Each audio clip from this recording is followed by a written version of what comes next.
I've heard stories like these, but I never thought it would happen to me, especially since I live in the suburbs. I mean, stuff like this is supposed to happen in isolated areas, right? I guess it can happen anywhere. I don't know. It was late at night. Everyone was asleep besides me and my dog, Ollie. It was a Friday night, and I stayed up to relax from work. I was just watching TV, really, flipping through the channels, nothing really in particular. I ended up staying on some sitcom, I think, until Ollie started acting weird. At first, he just raised his head a few times, looking at the window and the door wall. After a while, though, he started to growl and then got up pacing. Something was outside, and he wasn't very happy about it. His hair was standing on end, and he wouldn't stop even when I told him to quiet down. I didn't want him to get hurt, so I put him in his crate, and I put my shoes and jacket on. It was November, a week before Thanksgiving, so it was pretty chilly. There was some light snow. I turned one of the outdoor lights on, and I headed outside. I didn't hear anything at first. The wind was starting to pick up, though, and I thought it was just leaves blowing around. Something, though, made me feel weird. I can't really describe it. So I picked up a shovel that was leaning against the house. I had used it a few days before to dig up the flower beds. At first, I thought I was being stupid. You're in your own backyard. What are you doing? I looked around the garage, the deck, and along the fence line, and I didn't see anything. It wasn't until I walked back towards the back door that movement caught my eye. Just a shadow at first. I don't know. I look up towards the roof and start walking back a little to get a better look. That's when I see it, trying to hide itself by the chimney and gripping the roof, trying to make itself look as small as possible. It was short, maybe 4 feet or 4.5. It was hard to tell because it was on all fours. Its legs and arms were long and skinny. It seemed to have some sort of nails or claws. It was hard to tell since they were dug in pretty good. It was the face, though. That's what I dream about the most. It was pale, the whole thing really, like a chalky white-gray, maybe more gray than white. It was dark out, but this thing was pretty light. Its head seemed big, but maybe that's because its body was so thin. Its eyes were huge, and she kind of glowed with any light she caught, like a dog's or cat's will do. It had slits for a nose, and its mouth was kind of trembling at first. But when it opened to hiss at me, I could see sharp teeth. I think its tongue was pointed. It shot out a little when it hissed. I didn't know what to think or do at first, but when it started moving, I remembered the shovel in my hands. I just held it up at first, but the thing kept moving, so then I started swinging it at the edge of the roof. It moved like a cat, very nimble, and it was pretty fast too. I thought maybe I could reach it on the deck. I run up the stairs, and this thing is staring right at me. I swing the shovel, and at first it backed up and moved out of the way. But when I swung maybe the third time, it reached out and slapped the blade of the shovel, knocking it back and hissing. I didn't want it to leap down on top of me. Something screamed in my head that would be extremely bad. So I recover as best I can, and I start to jab the blade of the shovel at it now. That's when it smacked the shovel again, hard enough that I lost my balance and came crashing to the deck. I figured that was it. Whatever this thing was dead. The shovel was too far away to reach. It fell to the deck and bounced away from where I fell. I just closed my eyes and waited for this thing to drop down on me. It never did, though. I opened my eyes back up, got up, and there was nothing on the roof. It seemed to be gone. I didn't want to chance it, though. I don't know if my adrenaline was just pumping out of control or what, but I go into the garage and get a ladder. I also grabbed a hatchet I had, and I put the ladder against the roof and climbed up. I searched the entire roof. I looked at my neighbors' roofs. There was nothing. I woke up my wife in the process, and she was extremely confused, to say the least. I came down, put the ladder and hatchet away, and came inside. I made sure everything was locked up tight, and then told them the story. She said she believed me, but I wasn't sure, not until the next day. It was hard to sleep. I got maybe 2 hours. I'm not really sure. I went back out in the morning and went back up on the roof to look around in the daylight. That's when I saw them. There was a group of shingles that had deep gouges in them, like claw marks, near and around the chimney. I pulled them free and brought them back down to show my wife. That seemed to sink into their minds, because the look she gave me, it was something else. I don't know what I saw, what I tried to fight off. I replaced the shingles and I've stayed up a few nights. It's hard to sleep now. It hasn't come back, though. I don't know if it will. If it wasn't for Ollie, I don't know.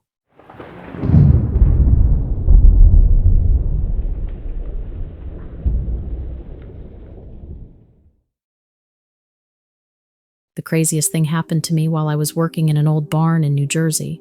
I'm still baffled by it, and honestly, it sounds impossible to believe. But I'll leave that up to you in the end. I'm just telling you what I saw. I was working to restore an old barn. Honestly, it probably should have just been torn down and a new one built in its place. But the homeowner was attached to the history of the property and wanted to keep everything original, if at all possible. So that's what we were doing. And hey, money is money. So there I was, stripping out this old barn so we could repair it the best we could. It was about a week into the job. Something caught my eye this one morning, behind a rotten wooden plank. The plank was falling apart and revealed what looked like a hidden passage in through the barn wall. My curiosity piqued, and I widened the hole and ducked inside. We were going to have to take out that section anyway, so what could it hurt? Talk about a trip to the past. Hidden within was a room untouched by time. There was dirt and dust everywhere, but I was excited. It's not every day I get to find a secret room in a building, even if it is an old barn. The walls of the room were etched with drawings, images of a beast, like nothing I'd seen before. It had a body like a deer, but then it had these massive wings, but not bird-like. They were more like the wings of a bat or a dragon, if you believe in that stuff. Its body was long and thin. It was hoofed, but it didn't resemble any animal I had ever seen. Its face looked somewhat like a goat or a horse, but twisted around and deformed. It's hard to describe what I felt looking at them. They were creepy as hell. I explored the room further, my heart pounding from excitement. There were artifacts laid out like a museum collection: clay pots, handmade tools, bones, old metal trinkets. There were some bizarre inscriptions on the walls and floor, letters perhaps, but in a language or code I couldn't decipher. I'm being honest here. I thought I stumbled in on someone's witchcraft room, and I wanted to back out of there and pretend it never happened. Just as I was getting lost deeper into my thoughts, I felt a sudden gut punch of unease. It came out of nowhere. The hair on my neck stood straight up, and the air in the room felt heavy, like a storm was brewing. Something was very, very wrong in that room. I tried shaking off the feeling, convincing myself I was letting my imagination get the better of me. I took my light out to check the place out, just to make sure there was nothing in there with me. I've come face to face with wildlife before on the job, and it's never much fun. I figured my nerves might be caused by a raccoon or a possum lurking about. But then, there was a faint growling sound from the shadows. I turned slowly towards it, flashlight in hand. What I saw next will stay with me till my last breath. Standing there, just within the edge of the beam, was a creature. It was the creature from the drawings standing before me in the flesh. Up close, I could see it had scales across its chest and back, almost like living armor. Further down its legs, the scales transform into fur. It had a mane down its neck and back and two massive wings sprouting from its shoulders. Its face was a disgusting mixture of a goat, a horse, and a goblin. It was elongated and thin, kind of the shape of a greyhound's snout, now that I think of it. It was a disgusting mixture of about a dozen other animals, it seemed like. I didn't know what to think. I just stood there staring at it in disbelief. The creature itself was thin, almost skeletal, and its wings looked to be in bad shape. They had membranes that reminded me of bat wings, but they had several rips in them, and the bottoms looked shredded. On top of that, the creature reeked of sulfur and the scent of burning hair. It was both horrifying and disgusting. It looked at me, but it didn't seem to care much. Its tongue flicked in and out like a snake, tasting the air around it, smelling its surroundings. When I realized what I was looking at, I turned and bolted to my car. The creature didn't seem to even try to follow me. After that day, I refused to go back to the barn.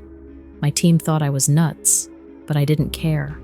The property owner wasn't happy about me leaving the job midway, but there was no way in hell I was going to set foot in there again. I had so many questions, but I wasn't about to go back there searching for answers. I'll leave that to all the monster hunters out there. But there was one thing that I think about often, and it is, who had created those drawings? Were they friends with this thing? The drawings of it were detailed, so whoever made them likely encountered this thing multiple times. Were they worshiping it? The thought is enough to send a chill straight into my bones. Looking back, I am dead certain the beast was none other than the Jersey Devil. That, or it was some other kind of demon. Whatever it was, I'm not about to go searching for it, and I certainly hope to never see the beast again. Some things, I think, are better left alone.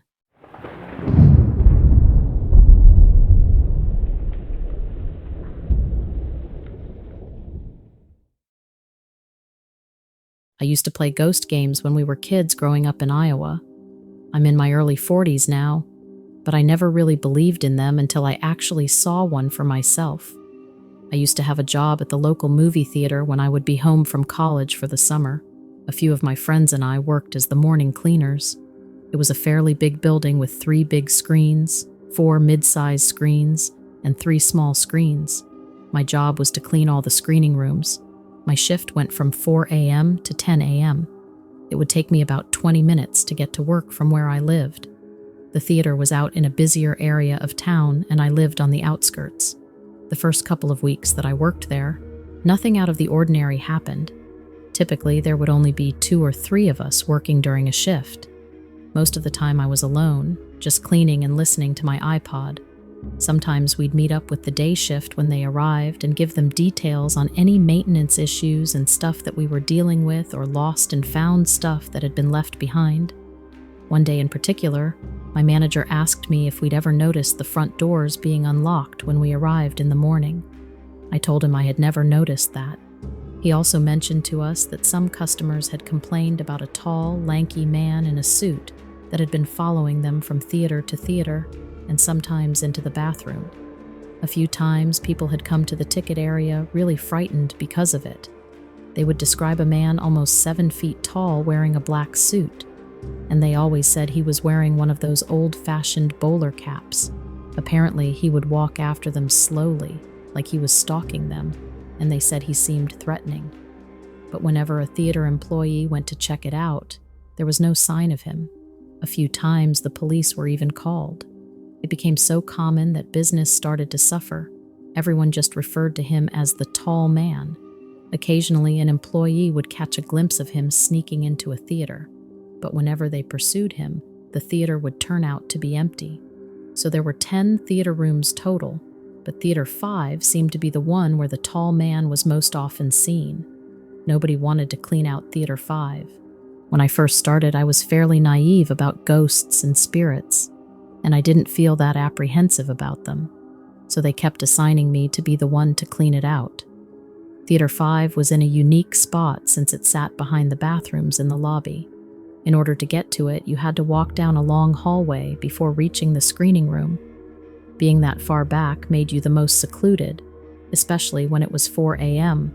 and the only other people were on the other side of the building. It was strange. People cleaning there would complain of nosebleeds, constant headaches, and a feeling of being watched. Usually in the morning, if you were the first to arrive, it was your job to walk up into the projector rooms and turn on the lights in all the theaters. It was an easy job, but the top floor with the projectors had a lot of life-size cutouts of movie characters and massive posters, and in the dark, it could be a little creepy. I had done this several times before, and since I was the first to arrive, I went about turning the lights on. The projector area itself was dark. We would usually carry a flashlight with us while going around flipping switches. I was walking through the dark hallway of projectors, flipping everything on. I had forgotten my iPod and I was whistling "Don't Worry, Be Happy" to myself as I walked down the corridor. I started getting that feeling of being watched again. I looked out several yards away, and in the area with the projectors overlooking the IMAX theater rooms, something was staring back at me. I stopped whistling and tried to focus my eyes. I knew it must be one of the cardboard cutouts. They were everywhere, so I kind of dismissed it and was about to flip the next switch when the cutout moved and I froze. It was a figure hunched over. It was whistling the tune I had been whistling. It was imitating me, but it was doing it much slower. That really creeped me out. My heart started pounding. It rose up from its crouch until it was standing at least 7 feet tall. It was a man. All I could see was a silhouette against the red exit sign lights and some of the projector computer monitors. It started coming toward me and kept whistling really slowly. I wanted to move, but for some reason my feet were cemented to the floor and my mouth had gotten so dry I couldn't scream. I didn't know what to do. It was definitely the tall man. He took some steps toward me. He walked crookedly like he had a bit of a limp in his left leg. It was like a nightmare with that guy limping toward me. He had taken about 3 or 4 steps toward me when suddenly he rushed at me, and I felt ice cold like he went right through me. Then he was gone. I turned around and ran down the steps and found my boss and the rest of the crew. I told them what had happened, and thank God they believed me after all the reports they had heard. They all tried to reassure me and say that he had never been known to hurt anyone.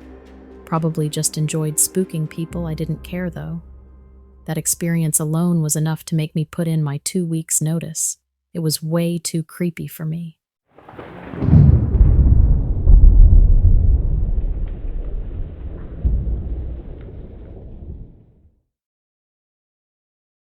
I've lived in New York City my whole life. I grew up on the Lower East Side. We have a lot of pride down there, and we aren't afraid to show it. I always loved the city, and as a kid, we thought we were the biggest stuff since sliced bread. I remember nodding to the police officer on our block and getting the nod back. That made me feel like such a big shot. Living in the city means that you will see some weird stuff. It's completely unpredictable, too. Sometimes it's cool and happy, like the big parades and New Year's celebrations. Sometimes it's just loud and a pain, like when you hear the sirens start going off in the middle of the night and never stopping. It's a big city with a lot of weird stuff in it. I remember the first time I thought I may have seen something weird, but it's nowhere near as strange as what I'm actually writing to you about. No, the first encounter is small potatoes compared to that. But I'm going to start with the small story and build up. I was out biking with my buddy and it was really hot out. Our air conditioner at home wasn't working, so riding bikes around the neighborhood was basically the only way to feel any relief from the hot air.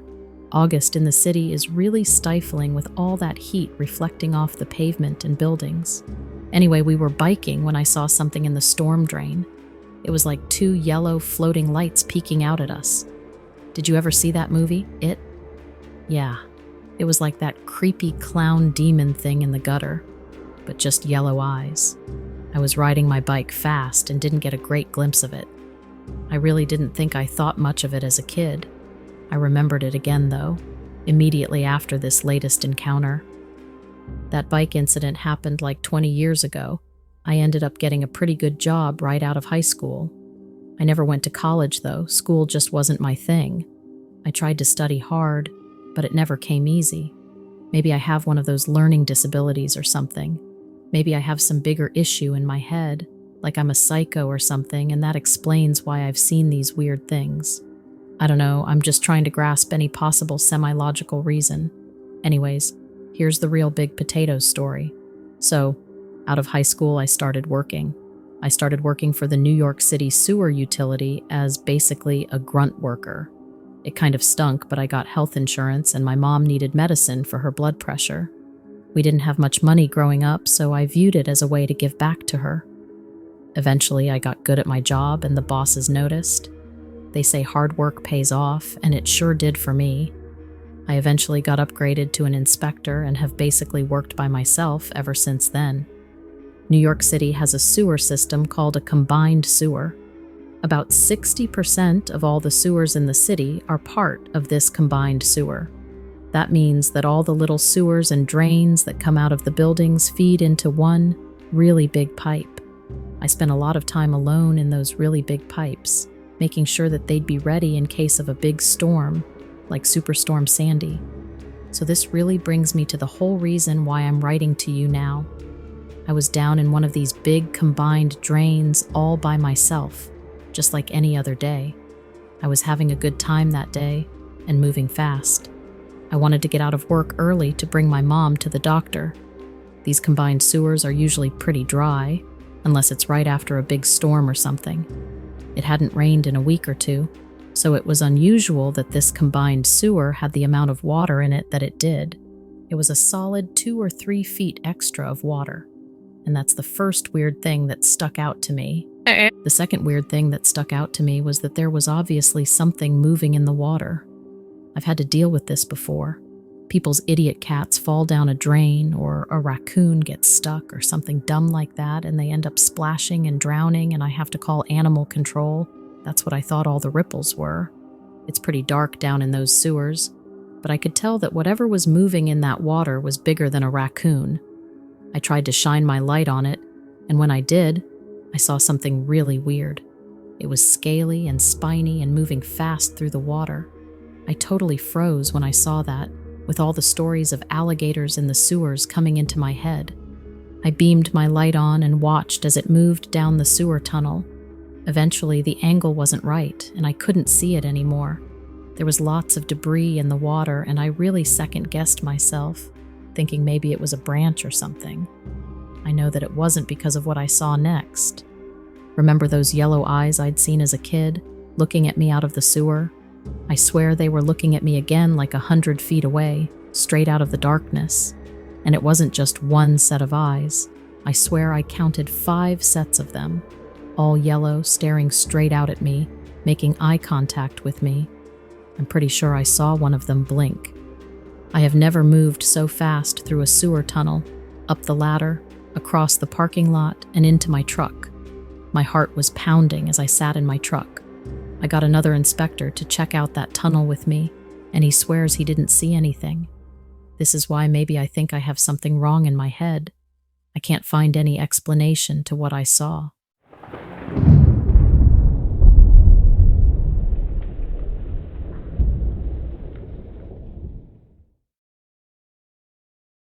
My name is John, and I'm a park ranger at Mammoth Cave National Park. Been here for about 10 years now. The scenery never gets old. At least, not to me. It was fall, and an array of brown autumn leaves were coloring the park and vast, untouched wilderness. There was an intricate network of subterranean caves that give the park its name. It was our main attraction. I've seen my fair share of wildlife around the park, but we had been getting strange reports of an animal that didn't fit any logical description. It had me completely baffled. Part of my job at the park is dealing with human and wildlife interactions and managing wildlife populations in the area, so I guess this fell right into my wheelhouse. Any reports of unusual animal activity were taken seriously, even if they didn't make much sense. These creatures' sightings aren't totally abnormal, though. It happens from time to time. It's usually a case of mistaken identity. A bear with mange can look pretty frightening to someone who isn't accustomed to the wilderness. And a lot of tourists aren't. I will admit, though, these reports had me a little concerned. They were too similar to each other, all describing the same thing even though the people who made them had no connection. All of the reports claimed the creature to be large, though no one was able to make a positive ID. They also all claimed the creature to be accompanied by putrid smells. Rotting garbage was a description I saw more than once. Others didn't see the beast, but said they heard long howls that echoed and rolled across the Kentucky hills after sunset. The descriptions matched none of the fauna we have here in Mammoth. I remember the day exactly. The day I met the mysterious beast of Mammoth. I was inspecting the cave's main entrances before the start of daily tours, ensuring safety regulations were up to par. After talking to a couple of hikers who had seen black bears in the distance, I was walking to my truck. I was planning to go home early that day, but I got a call from the park's receptionist, Marla. There'd been another sighting of the creature. Her voice trembled slightly as she relayed the last hiker's report. I grabbed the flashlight from the glove compartment, checked to confirm my pistol was safely holstered, and headed towards the reported location, expecting to find an injured bear at worst. Little did I know how wrong my assumptions were. I made my way deeper into the woods, following the hiker's description, the trees closing in all around me, and the sounds of night predators starting to fill the air. A low growl echoed, bouncing off the trees. The echoes felt out of place in these woods.